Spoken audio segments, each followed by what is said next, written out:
તો રામ રામ જય શ્રી રામ દોસ્તો, કેમ છો? બધા મજામાં હશો એવી આશા રાખું છું. સ્વાગત છે આજના અમારા નાના એવા વ્લોગમાં. તો આપણે ટાઈમ બગાડ્યા વિના આ વ્લોગને અહીં જ ખતમ કરીએ છીએ. આપ સૌનો ખૂબ ખૂબ આભાર અમારો વ્લોગ જોવા માટે. ધન્યવાદ. તો રામ રામ જય શ્રી રામ દોસ્તો, કેમ છો બધા? ફાઇનલી આજે છે શનિવાર. ગણેશ ચોથની આપ સૌને હાર્દિક શુભકામનાઓ. અને આ હવે જીદ કરે છે કે મારે મારા મમ્મીની ઘરે વેકેશન કરવા જવું છે. તો ચાલો આપણે આજે મારા સાસુને મળીએ. મારા સાસુ તમે જોવો એકદમ તમને કોમેડી કરાવશે એમ. અમારા કરતાં વધુ ઈ કોમેડી કરશે, બરોબર ને? આને તમે જો તમને નથી સમજાતું કોમેડી જે છે એમ. તો ફાઇનલી હવે અમે જઈ રહ્યા છીએ મારા સાસુમાને ત્યાં. હાય કેવી ઉતાવળ હે. આવી કોક દી રસોઈ મને એમાં કહી દી હોત તો આજે મારું શરીર એને હેલ્ધી હોત. તમે ખાલી આમ જોવો, આ વ્યક્તિ મને એટલું હેલ્ધી ખવડાવે છે ને, મારી ફિટનેસ જોવો તમે. તો હજી તમે જવાની તૈયારી કરતા હતા ત્યાં આમ ગાડીમાં જોયું તો પેટ્રોલ પૂરું થવા આવ્યું છે. ગાડીને ભૂખ લાગી છે, ગાડીને વ્યવસ્થિત નાસ્તો પાણી કરાવી દઈ, એને કરાવશું એટલે મને ભૂખ લાગી જ જશે ઓટોમેટિક. રસ્તામાં અમે બી ક્યાંક નાસ્તો કરી લેશું. તો ફાઇનલી હવે અમે જઈ રહ્યા છીએ મારા પરમ પૂજ્ય સાસુમાને ઘરે. સાંજના મેનુમાં શું શું છે એ બી અમે તમને બતાવશું. એ રાંધે કેવી રીતે એ બી અમે તમને બતાવશું. અને બસ આટલું જ બતાવશું. તમે આટલું જોઈને રાજી રહ્યો. તમારે સાસુ સસરાના ઝઘડા જો હોય તો એ બી બતાવશું અમે તમને. તો અત્યારે અમે જઈ રહ્યા છીએ મારા સાસુમાના ઘરે. આમ જો આ બધા એના સાસુના ઘરે જતા હશે. આટલી બધી ઉતાવળ છે સાસુના ઘરે જવાની. પેંડો આપો આવ્યા ભાઈ ને પેંડો. ભાઈ પેંડો લે.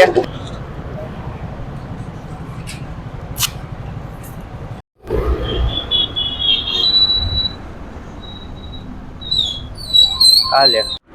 તો ફાઇનલી હવે અમે ગાડીને ફૂલ પેટ નાસ્તાની બદલે જમાડી દીધા છે. અત્યારે અમે સાંજના 7 જેવું તો થવા આવ્યું હતું. તો આને નાસ્તો કરીને રાતે પાછું જમાડવું એના કરતાં સીધું એક જ વારમાં અત્યારે નાસ્તો ને જમવાનું બે થઈ જાય એવું કરાવી દીધું છે. આપ જોઈ શકો છો. અને પેમેન્ટ આપણે કિંજલના ખાતામાંથી કરી દીધું છે એટલે પેમેન્ટ આપણે ભરવાનું થતું નથી.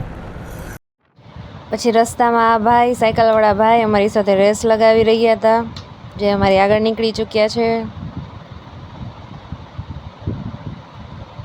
જોયું ને કેમ બાકી. અને આ લોકોને સીએનજી પૂરો થઈ ગયો હતો, એ દોરીને જાય. અમે ઘરે આવ્યા ને તો એના મમ્મી બહાર આવી ગયા છે, બરોબર. ચાવી પી ગઈ દેતા ગયા નથી. એટલે કે મારે પાણીપુરી ખાવી. આપણે મારા સાસુ પાસે પાણીપુરીની ડિમાન્ડ રાખેલી છે. જો પાસ થઈ જાય તો પાણીપુરી ખાવા માટે જશું. અમારા સાસુ ખોવાઈ ગયેલ છે તો અમે હવે એમને ગોતવા માટે જઈ રહ્યા છીએ. આ ઉંમરે બી ખોવાઈ જાય છે તો અમારે એમને વારે વારે ગોતવા જવા પડે છે, બરોબર છે.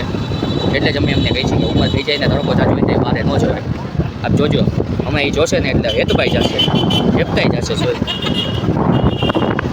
મારા સાસુએ કિંજલને સાડી આપવા માટે ઉઘારા પગની માનતા રાખેલી છે. ઉઘારા પગે અમે ફાઇનલી સાડી લેવા માટે આવી ગયા છીએ. મમ્મી આમાં જોતો શું કેવું આ બાબતે? અમે અત્યારે અહીં રાહ જોઈ રહ્યા છીએ, ગોડાઉને બેઠા છીએ. તમને કોઈક આવીને લઈ જાય, સાચવે, ખવડાવે, પીવડાવે, જલસા કરાવે. માંડ માંડ આવ્યા લોકો તો ભાઈ. એ મારી રે વિડીયો ઉતારે સીધા કામ ન હોય, વિડીયો ન ઉતારાય કોકના. હા રેવા દો વળી હું ફેમસ થઈ જઈશ તો બધા મને ઘરે મળવા આવશે. રેવા દો તમે, એ રેવા દો. જોયે ને તમારે આવું ને. હવે આ કોણ છે એ કહેજો, કમેન્ટમાં જણાવજો, કોઈ ખબર હોય તો. આ ઓલા ભાઈ દિલ દેવું છે ને જેને દાનમાં.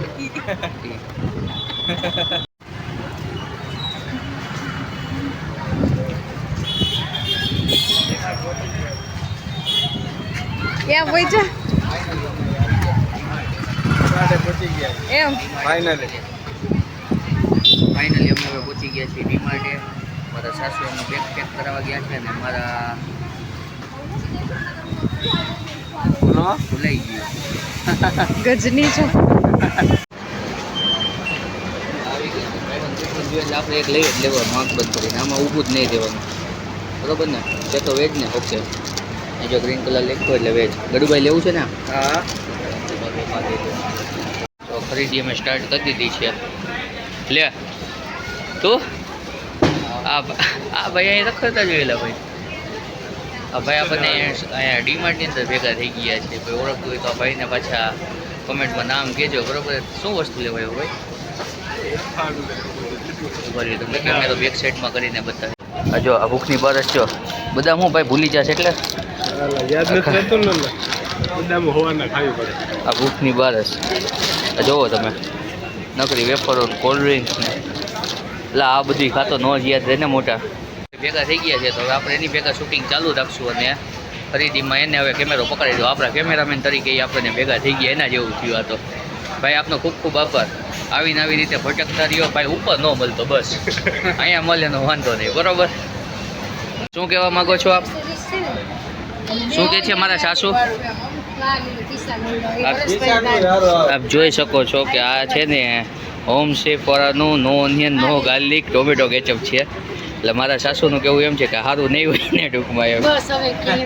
બસ હવે વિડીયો નહીં ઉતારવાનો. આની પહેલાં અમારે ઓલો ગેસનો બાટલો આવ્યો ને તો ઓલા લોકોએ ઓટીપી માંગ્યો તો કે ઓટીપી માંગ્યો તો બંધ નહીં કરી દે નહીં કે. શું લ્યો છો? પૌવા કોના? મકાઈના ચોખા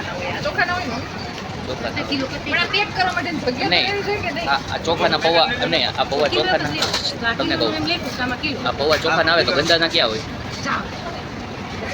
તો ફાઇનલી આજે ખરીદી કરતાં એક અમને જ્ઞાનની વાત પ્રાપ્ત થઈ છે જે અમે આપની સાથે શેર કરવા માગી છીએ. ડીમાર્ટની અંદર જે 1 kgની કોથળી આવે છે ને, આ 1 kgની કોથળીમાં ચોખાના પૌવા 1 કિલો પૂરા આવતા નથી, ઓનલી 350 ગ્રામ આવે છે. તો ડીમાર્ટની અંદર આ થઈ રહ્યો છે ભયંકર સ્કેમ.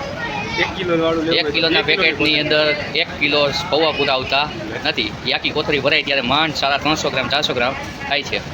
ખરીદી બતાવીએ અને અમે અહીંયા બાજુમાં જ BFS સોમનાથ મંદિરની પ્રેમવતી છીએ ત્યાં જમવા બેસી ગયા છીએ. તો થાળીઓ ભરી ખાઈએ બધા. મારા હાહુને એને રસોઈ કરવાની આળસ આવતી હતી તો કે બહારે જમી લઈ કે અથવા જમાઈ ઘરે આવ્યા હોય ને તો મારા રસ પૂરીને એવું અત્યારે જમારે સિઝન કેરીની હોય ને તો જો ખબરકા ભરીને સાંભાર પીવીએ. આ બધું દેખાય, આમાં વિડીયોમાં જ દેખાય પાછું.